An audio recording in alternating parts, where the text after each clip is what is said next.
The Atlanta Citizen Review Board is officially a part of the city charter. What exactly does that mean? We'll find out today. Plus, there's a war on Atlanta water boys, but there's a local nonprofit hoping to step in and intervene. This is a recap of Atlanta City Council's August 17th public meeting. Let's get started. You're listening to Apolitical.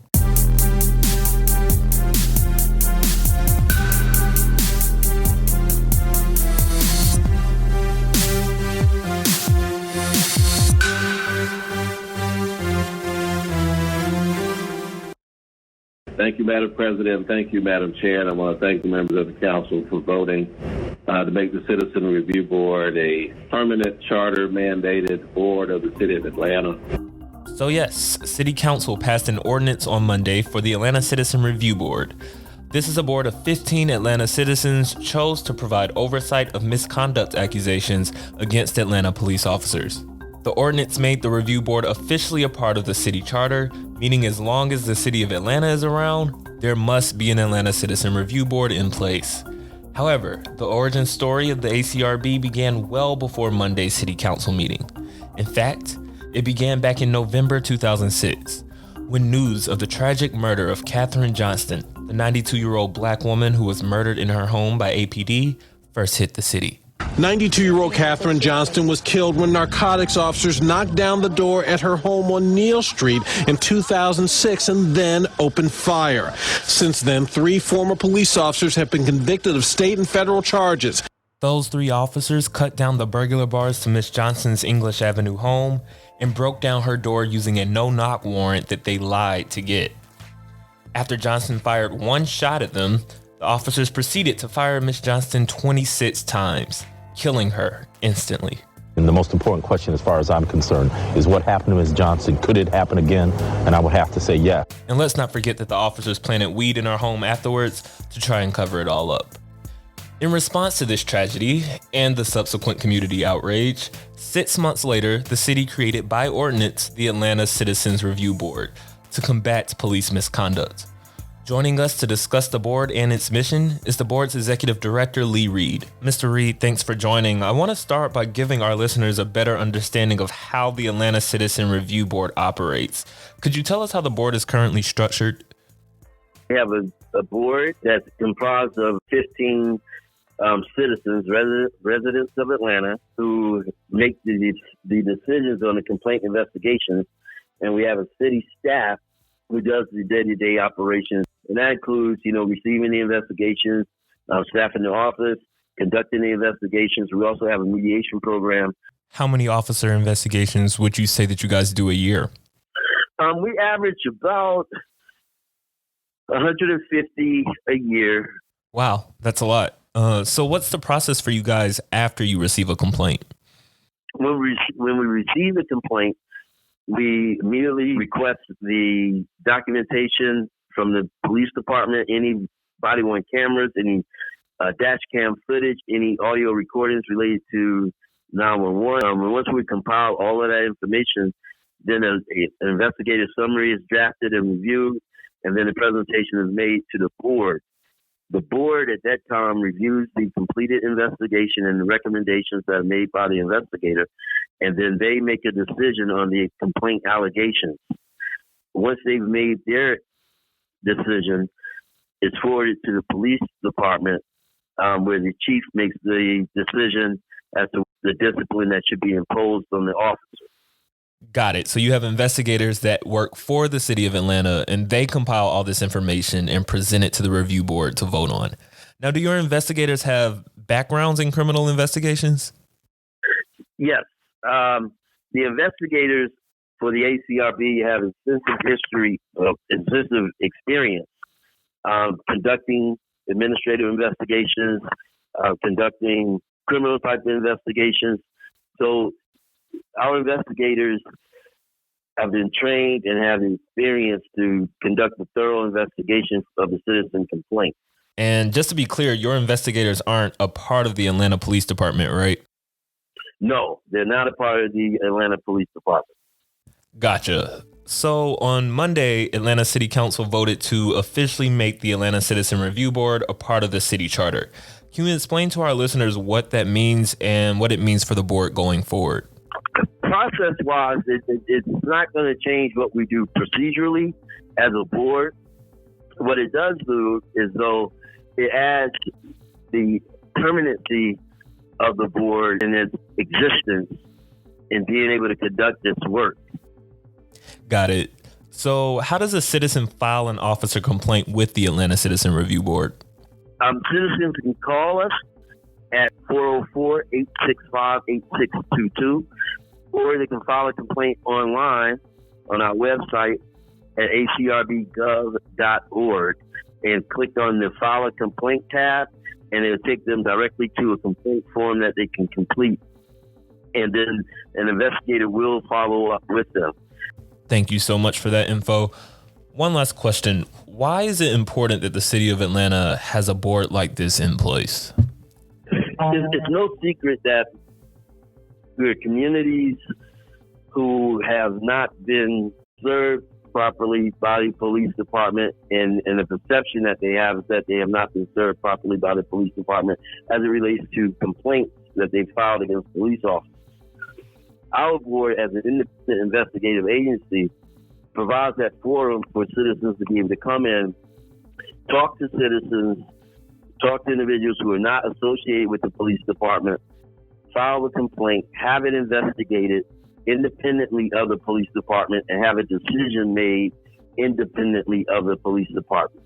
I would encourage individuals to pay attention to the work that the ACRB is doing, and feel free at any time to contact us with any questions or concerns that they have about the work of the board or about the actions of a police officer. We sure will. Thank you so much, Mr. Reid, for joining us today. Well, thank you. I really appreciate it. Drive through Atlanta. Chances are you've seen those kids selling bottled water at various intersections. They seem to be everywhere. When you're getting off an exit ramp in Atlanta, it's never been uncommon to be greeted by a young man selling dollar bottled waters. It has to be 3,000 to 5,000 cars passing daily on these ramps. If I go by the 10% rule in sales at 3,000, that's 300 customers per day. This can be a lucrative hustle. However, this summer, it seems that the public's annoyance with these neighborhood entrepreneurs has reached an all-time high. The city of Atlanta trying to curb unpermitted water sales. Opponents of these water boys say that they are too aggressive. When you're in a car, it's pretty dangerous, with people coming up to the car. Now, this has been a major point of public contention in the city. In fact, in May, a protest broke out after a longtime water salesman was arrested on the west side. Some community members are outraged about the recent arrests of the so-called water boys. When you look at what's going on in Minnesota, when you look at what's going on in Brunswick, Georgia, having this young man arrested and the way they arrested him, there was no warning. This guy's been on this corner. I've seen him at least 4 years. Plenty of community members choose to support these young men, knowing that many of them are just trying to bring another source of income into their households. Try selling water for? Get us out the hood, really. It keep them from doing negative things. It help them keep money in their pocket, never know what their money capable of. You know what I'm saying? However, after a recent incident where a water boy threw a bottle at a driver's car, many residents have called for local officials to step in. Atlanta City Council President Felicia Moore said enough is enough. It's bad for the kids. I don't want the kids in harm's way, and I don't want the kids in a situation where they can harm someone else. Back in June, Mayor Keisha Lance Bottoms created an advisory board to develop strategies on how to best deal with this issue. The mayor is now taking steps to curb unpermitted water sales in the city, saying she appreciates the entrepreneurial spirit of the youth. Quote, but we have seen an increase in unsafe and violent activity in some locations and cannot allow it to continue. On August 7th, that advisory board released a report suggesting that the city work with APS and a nonprofit partner to create pipelines to jobs and entrepreneurial opportunities for these young men. A week later, at Monday's city council meeting, City Council announced an $18,000 donation to the Helping Empower Youth organization. Here today to talk to us about their plans for this donation is the co-founder and executive director of Helping Empower Youth, HEY for short, Miss KaCey Venning. KaCey, thanks so much for joining us. Thanks for having me. Of course. So you started HEY back in 2009. Mainly working with Atlanta's youth inside the classroom, but now you guys are taking on this new, very much outside the classroom initiative. Yes. So what people don't realize is that a part of the work that we're doing now with what has been dubbed the ATL Water Boys or the Bottle Boys. They have a bunch of different names. Is work that we kind of picked up. Again, we work very organically. We would see a lot of these young men at the various intersections because we live so close to downtown, and it really was like, hey, you need to be safe, pick up the trash. And we realized that some of them weren't paying us any attention because we were just another adult barking orders at them. So we would stop, make sure that they knew our names. We would talk to them for a few minutes. So the first time was like 5 or 10 minutes. The next time we stayed out there 30, and then we brought some pizza, and we began to build a relationship with them so that we could then say, okay, look, if you're going to be out here, this is how you have to conduct yourself. And so we began putting a lot of pressure on the city because the city said, no unpermitted water sales. Okay, well, let's get some permits. Then it was, we don't know if we can permit them to do that. Like, either you want to or you don't. And so I started doing these daily lives where I was really just calling the city out, like, well, what are you going to do? I understand we're in a pandemic, but you are asking 500 to 600, largely majority, Black teenage boys to go home and twiddle their thumbs. That ain't happening. And so if you don't have something to plug them into, you're going to see other issues and other types of crimes on the rise versus a couple of motorists being frustrated and inconvenienced because they see a lot of Black boys at the corner or at intersections. And so the donation really is a big help, but, it's something that is just like a seed. It's a foundation. It's a starter. Because we went through $10,000 in 1 month just engaging them, having to buy them out on days that the police would come and, either I'm trying to pick my words carefully, but the police would come and, begin to inquire and ask questions. There was at one point where one of my young men were detained, and I had to go down to Zone 5 Police Precinct to sit with him while his grandmother showed up. And so days where the police presence was heavy, it was like, let us buy you out. Or days where we realized that y'all's anxiety level is too high, and if you have the wrong encounter with the wrong officer, it's going to be a very bad day. Let's just come to the house and do some programming. But those are days where we'd have to still pay them out. And people always ask, well, why do you pay them out? Like, because contrary to what you all think or believe, a good majority of them are helping to pay bills at home. And so if they miss a few days, that could be them being put out because rent is already behind, or the lights getting cut off, or the water not running. And so that's not all of their stories, of course, but it's a good majority of them. And so it was really important to us that we found alternatives, but that we still pay them out. And when you're talking about 20 young men who usually make about $200 a day, they don't have the expectation that we're going to give them $200 a day, but we try to make sure that they walk away with $40, $50, $60, depending on what the activity is or the work that they've done. Incredible. How many of these water boys would you say you guys work with currently? There's about 20 that are connected to us. There's probably about 12 to 14 that we see on a daily basis. Nice. So I was born and raised in Atlanta, and I've always kind of noticed these water boys. So to me, it seems like this issue has kind of exploded out of nowhere. But I wanted to ask you if it feels that way to you, or if you have any thoughts on how and why this issue has become so big in the city. Yeah, I do. I agree with you. I have noticed them for a couple of years, so this isn't something new. I think the attention around it has swelled for a couple of reasons. One, they kind of migrated from just being near downtown on the west side and south side to Buckhead. And so folks in Buckhead, started making phone calls a little more regularly to the police than some of us who live over here on the south side or the west side of Atlanta would. The pandemic has, really forced them out of the house, so to speak, when we're supposed to be in it, right? But the idea that school shut down in March, a lot of these young men are raising themselves, managing their own time, nowhere to go. So now you see them out all day versus just after school or just on the weekend. And so while they've been around, they are much more noticeable because there's so much more time now being spent on the corners and at the intersections. Then again, the news coverage, because of some of the incidents that have happened in Buckhead and some of those north side areas, have, kind of heightened this for everybody, even though you're right, it's been around for a few years. Right.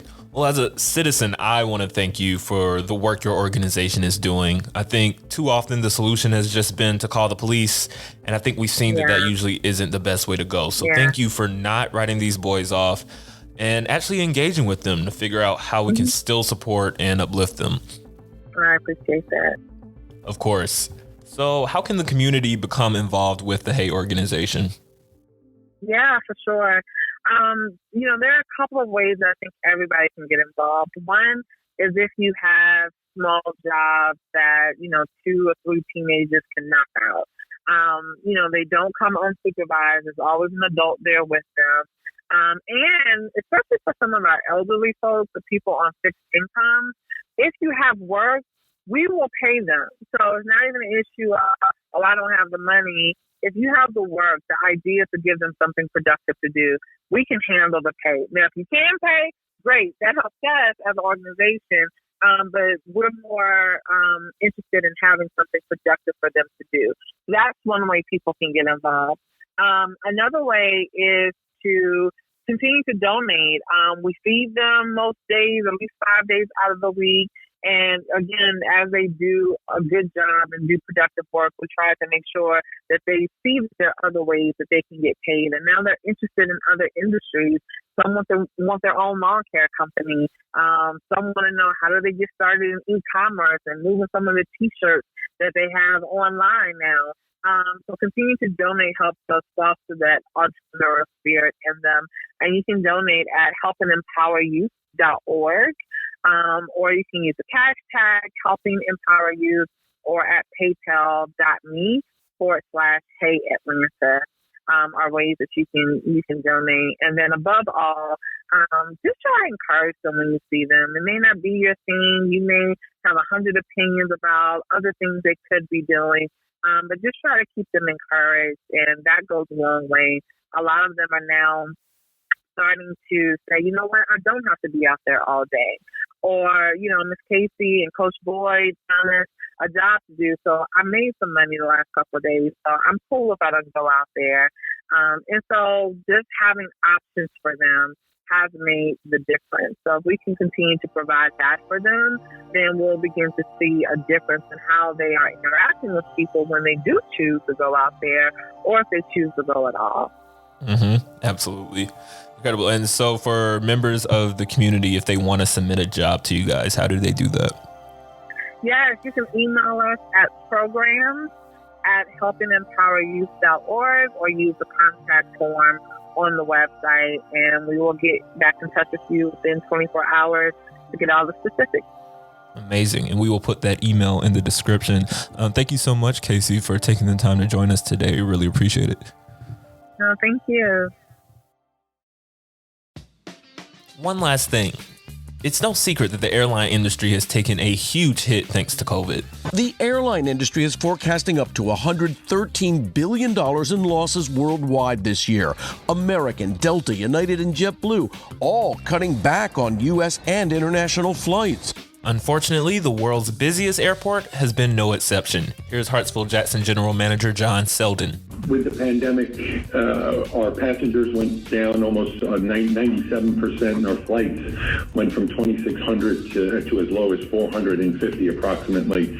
And our lease is based on number of flights. And so on Monday, City Council passed a bailout of sorts for these airlines. This accommodation paper will allow us to defer their payments for April through June, 1st of April 2020 through 30 June 2020, and we will defer those payments till January through May of 2021 and allow them to recover. 18 airlines with space in the airport will be allowed to keep their rent for April, May, and June of this year, and they will pay it back to the city in 2021. It's going to be paid back in 5 equal payments in a phased approach, January through May of 2021. So now you're all caught up on last week's Atlanta City Council meeting. That is all for Apolitical today. We will see you next show.